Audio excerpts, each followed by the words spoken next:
Greetings and salutations, my fellow gamers. My name is AFarCryAway, and today I'm going to talk to you guys about Killing Floor 2's imminent release on the 18th. That is only 4 days away from when I'm making this recording, and guys, there was no way I could have foreseen this date just approaching as quickly as it has. It has felt like a long time, but I mean, it's here already. Killing Floor 2 is finally going to have its full release, and with it, I am excited, and here why.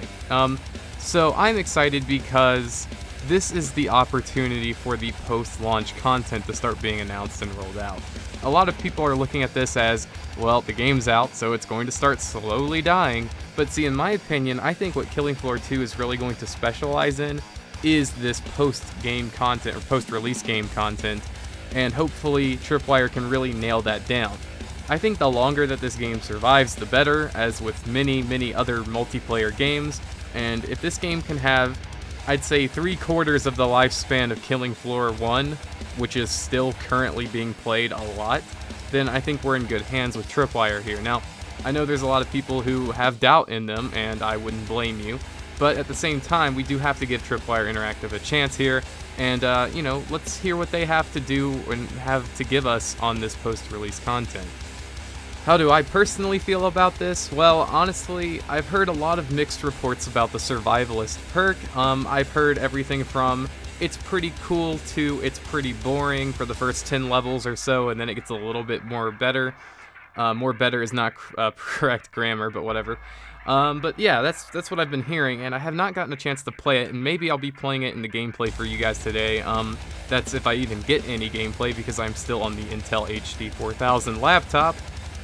But here's some good news. If you are a low-end spec gamer, Killing Floor 2 is a surprisingly versatile game to make performance tweaks for, as I've learned today. I've been playing the game in, I believe, 540p or 400p, I forget which, and it looks like a PlayStation 1 game, and I've also tweaked a few ini settings, but I'm actually able to play the game at a pretty steady frame rate, even on this really craptastic computer, and that's while keeping things like gibs and gore on. So I don't know, if you've got like a really low-end computer, you can do certain things to get Killing Floor 2 to run.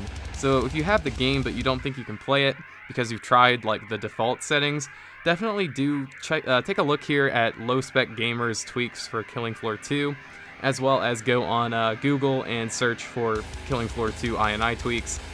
There's a lot that will help you, like disabling texture streaming, and you can like lower the polygon count on like 3D objects and stuff. It's kind of weird, but it's really versatile, and it ends up making your game look more like Killing Floor 1 than Killing Floor 2, but at the same time it pays off because you can actually play the game.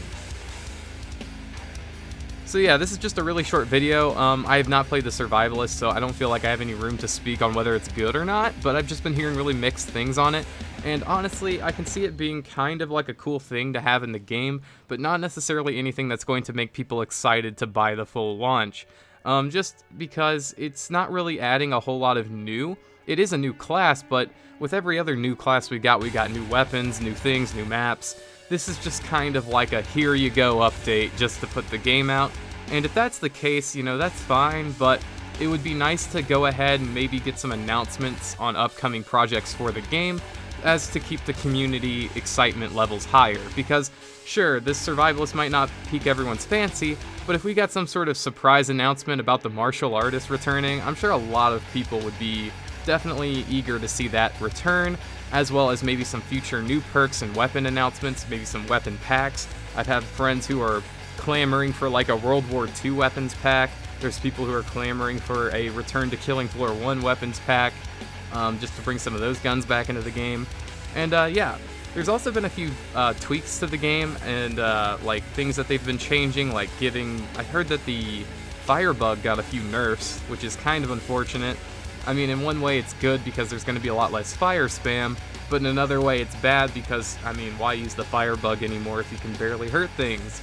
Maybe if they made the Firebug weapons more powerful but took away a little bit of their ammo, I think that would be a nice little way to fix that problem. But at the same time, who knows? I'm not a developer, I'm not doing the internal testing here, so I guess my points are kind of irrelevant, but it is good to start a discussion. So yeah, that's my video for today, guys. Thank you for watching. I know it's kind of all over the place. I didn't really script this, and this is just really me talking off the top of my head here. So, yeah, hope you enjoyed it, and I'll see you guys in the next Killing Floor 2 video I make, whenever that is, and happy Killing Floor 2 release. Yeah!